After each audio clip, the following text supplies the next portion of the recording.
ამ წუთებში თბილისის საქალაქო სასამართლოში მსახიობ გიორგი ბახუტაშვილის პროცესი მიმდინარეობს, მას ადმინისტრაციულ სამართალ დარღვევას, კერძოდ პოლიციისადმი და უმორჩილებლობასა და წვრილმან ხულიგნობას ედავებიან. ბახუტაშვილი რუსთაველის გამზირზე იმ დროს დააკავეს, როდესაც საპროტესტო აქციის დარბევის შემდეგ უგონო მდგომარეობაში მყოფი მომიტინგის დახმარებას ცდილობდა. დავით კობიძე ესწრება პროცესს და ის გაგვაცნობს ახლა პირდაპირ ეთერში უფრო მეტ დეტალს. დავით, როგორ მიმდინარეობს პროცესი საქალაქო სასამართლოში? გიორგი ბახუტაშვილის სასამართლო პროცესი საათნახევრის განმავლობაში მიმდინარეობდა. ამ წუთებში გამოცხადებულია შესვენება და მოსამართლე გასულია სათათბიროდ და ცოტა ხანში გახდება ცნობილი და გავიგებთ სამართლიანი სასამართლოს პრინციპის დარღვევისთვის დასანქცირებული მოსამართლე ნინო ენუქიძე ცნობს თუ არა სამართალდამღვრევად მსახიობს გიორგი ბახუტაშვილს, ვიდრე შესვენება გამოცხადდებოდა მანამდე მოწმის სტატუსით სასამართლოზე გამოიკითხა მსახიობი ნანკა კალატოზიშვილი, რომელიც ესწრებოდა უშუალოდ და გიორგი ბახუტაშვილთან ერთად იმყოფებოდა იმ დღეს, როცა მსახიობი დააკავეს.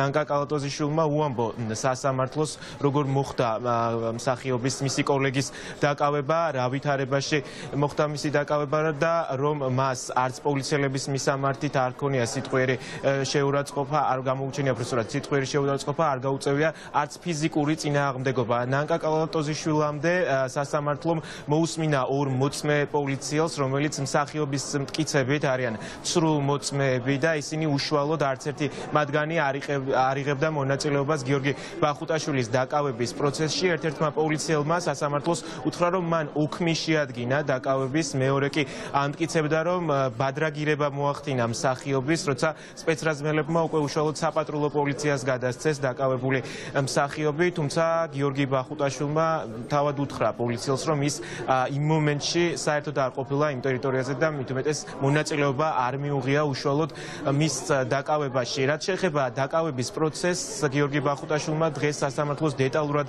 მოუყვა, რა მოხდა 30 ნოემბრის დღეს გამთენიისას, უფრო სწორად იმ დღეს, როცა შინაგან საქმეთა სამინისტრომ განსაკუთრებული სისასტიკე გამოიყენა აქციაზე მყოფი მოქალაქეების წინააღმდეგ და მანამდე დაკავების მომენტამდე ის ცდილობდა, რომ ერთ-ერთ დაშავებულ ზუგონოდ მყოფ მოქალაქეს, რომელსაც კადრებშიც უყურებს ახლა ალბათ მაყურებელი ამ კადრებს არქივიდან, წიხლებით სცემენ ნიღბიანი პირები, ცდილობდა მის დახმარებას, დარეკა კიდეც 112-ში რომ მისულიყო იქ სასწრაფო დახმარების ბრიგადა. ამის შემდეგ მალევე დაინახა, რომ ასევე უგონოდ მყოფ ადამიანს და ნაცემ ადამიანს ნიღბიანი პირები მიათრევდნენ და აკავებდნენ. ამ მომენტში ცდილობდა და ჰქონდა კომუნიკაცია ამ პირებთან გიორგი ბახუტაშვილს, აინტერესებდა გაერკვია თუ რისთვის აკავებდნენ და სვამდა მხოლოდ ამ კითხვებს, რის შემდეგაც მასაც მოხვდა ბლაგვი საგანი, სავარაუდოდ ხელკეტი, როგორც მან განმარტა დღეს სასამართლოზე, მანაც მიიღო ფიზიკური დაზიანება და მოხდა მისი დაკავება.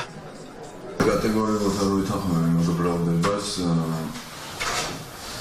მთელი ყოფნის განმავლობაში, საკმაოდ გვიან მივედი, უკვე 30 თენდებოდა აქციაზე და არც ერთი მოწოდება არ გამიგია. ერთადერთი გასაუბრება მქონდა პოლიციელთან, რომელიც მიათრევდა გულწასულ ადამიანს, აი გზაში იკეცებოდა ეს ადამიანი და თხოვდი, უბრალოდ მემუდარებოდი, რომ არ წაიყვანა ეს ადამიანი და არ დაეკავებინა, იმიტომ რომ აი ესეთ მდგომარეობაში იყო და ვცდილობდი ამეცნა, რომ მისთვისაც ცუდი იქნებოდა, თითოეულში ჩავაყდებოდა ეს ადამიანი და ამ დროს მიათრევდა ვიღაც გულწასულ ბილს ეს ადამიანი. ოღონდ არც გზაზე გადავყოფები ვარ ამ პოლიციელს და აი ეს უკნიდან მიყოლოდი და აი თხოვნით შემოვიფარგლებოდი, საერთოდ ფიზიკურადაც არ შევხები ვარ და მაგ დროს უკნიდან გავიგე რაღაც გინება და მომხდა რაღაც საგანი სავარაუდოდ ხელკეტი იყო ან რაღაც და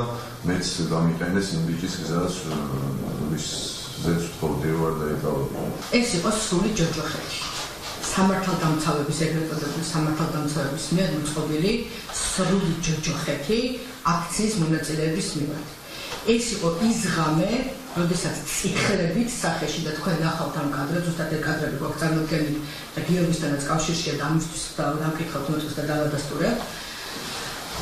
ეს იყო ღამე, როდესაც სახეში თავში ცემით აბსოლუტურად უდანაშაულო ადამიანები ნახილებივით ჩაყარეს ტრანსპორტში გაურკვეველი მიმართულებით მე პირადად გიორგი ვერ აღმოვაჩინე სად იყო 8 საათის განმავლობაში.